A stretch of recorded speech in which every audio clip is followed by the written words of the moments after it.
माँ। देर रात हो रही थी। मध्य प्रदेश और तेलंगाना के बीच के हाईवे पर एक सुनसान जंगल वाली सड़क से एक पुरानी कार गुजर रही थी। 35 साल की मानवी गाड़ी चला रही थी और पीछे की सीट पर उसका 5 साल का बेटा आरुष सो रहा था और उसकी 10 साल की बेटी रिया खामोशी से खिड़की के बाहर अंधेरा ताक रही थी। मानवी के हस्बैंड की कुछ साल पहले ही मौत हो गई थी और वो अपने बच्चों के साथ मध्य प्रदेश से तेलंगाना के अपने होम टाउन जा रही थी, क्योंकि वो अब अपने छोटे से घर में एक शांत जिंदगी बिताना चाहती थी। उस जंगल वाली सड़क में एक अजीब सी ठंडक थी और उससे भी अजीब सन्नाटा। दूर दूर तक कोई भी कार नहीं थी। थोड़ी देर बाद मानवी के सर में तेज दर्द उठा। उसने पहले सोचा कि थकान है, लेकिन दर्द धीरे धीरे बढ़ता गया। तभी रिया ने अपनी पीठ पकड़ी और वो जोर से चिल्लाने लगी। इतने में आरुष भी उठकर रोने लगा और कहने लगा कि कोई उसका पैर पकड़ रहा है। मानवी ने जोर से कार की ब्रेक्स लगाई। कार झटके से रुकी। हर तरफ अंधेरा था।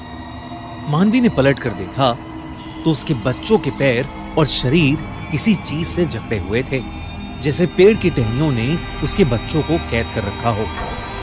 मानवी को कुछ समझ नहीं आ रहा था और इससे पहले कि वो कुछ कर पाती, उसकी कार के शीशे टूट गए और वो टहनियां उसके बच्चों को जकड़कर जंगल के अंदर ले गई। मानवी जल्दी से दरवाजा खोलकर अपने बच्चों की जान बचाने के लिए जंगल की ओर दौड़ी।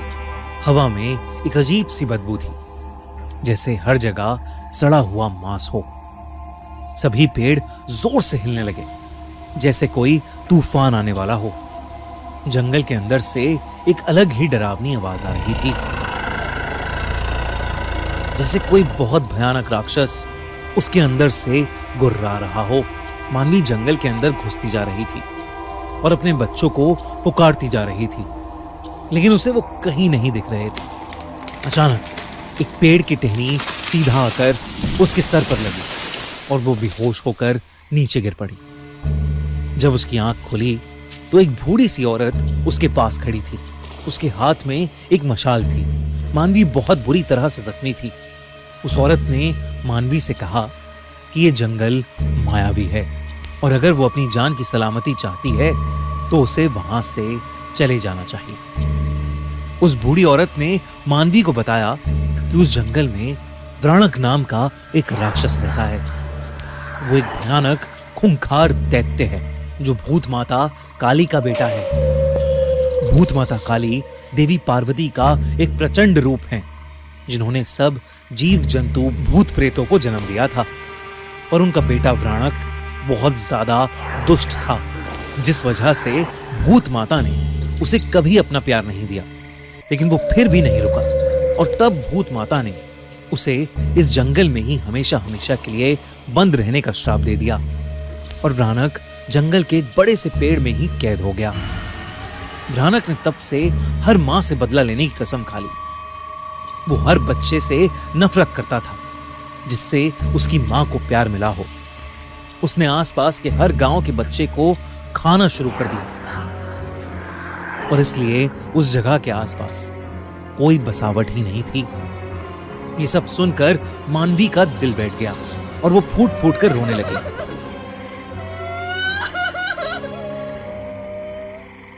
उस बूढ़ी औरत ने मानवी को कहा कि अब तक व्राणक उसके बच्चे निगल चुका होगा और इसलिए उसे अपनी सलामती के लिए वहां से चले जाना चाहिए।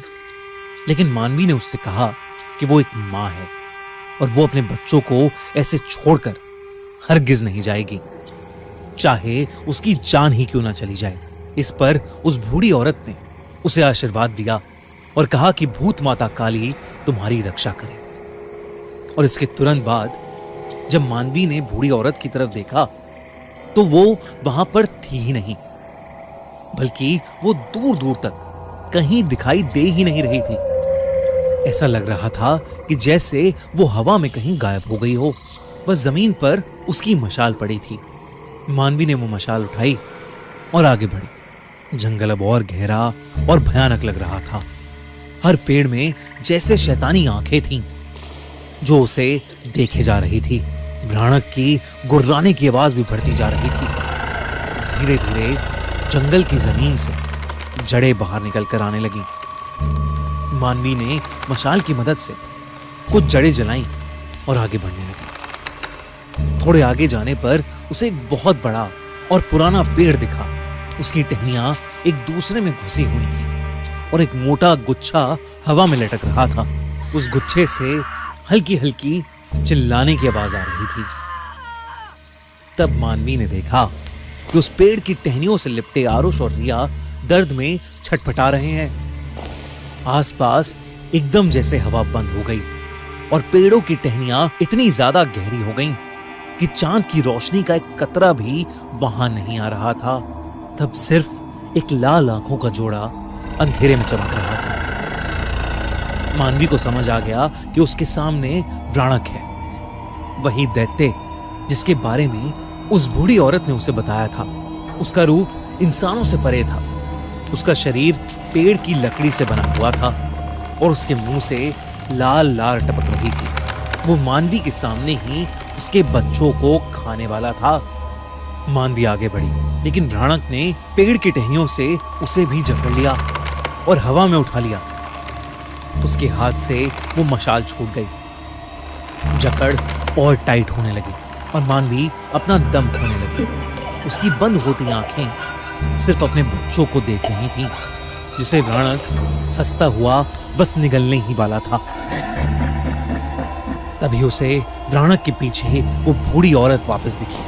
आसमान में जोर की एक बिजली कड़की और वो औरत एकदम से एक भयानक देवी में बदल गई। भयानक उस देवी को देखकर बहुत ज्यादा गुस्से में आ गया और उस जंगल में एक जोर का तूफान शुरू हो गया।